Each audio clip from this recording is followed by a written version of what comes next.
বাঙালির প্রিয় পদ দই ইলিশ এইভাবে করলে ভাতের সাথে জমে যাবে। প্রথমে মাছগুলোকে ভালো করে ধুয়ে নুন হলুদ মাখাতে হবে। সাদা সর্ষে কাঁচা লঙ্কার সাথে বেটে দইয়ের সাথে ভালো করে মিশিয়ে নিতে হবে। তারপর এক এক করে মাছগুলোকে দইয়ের মিশ্রণের সাথে সাজিয়ে নিতে হবে। দইয়ের মধ্যে কিন্তু নুন দেওয়া আছে, হলুদ দেব না, কেননা হলুদ মাছের মধ্যে দেওয়া আছে।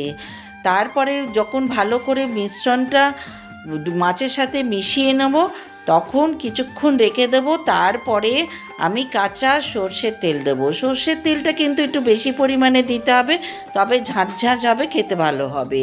আর কটা চেরা কাঁচা লঙ্কা দিয়ে দেবো। তারপর আমি কড়াইতে জল বসাবো। জলের মধ্যে আমি এই মাছের বাটিটা বসিয়ে দেবো আর একটা চাপা দিয়ে দেবো। চাপাটার উপর একটা ভারী কিছু দেবো যাতে ওটা সরে না যায় এবং ভালোভাবে সিদ্ধ হয়। তারপরে আমি হয়ে গেলে নামাবো।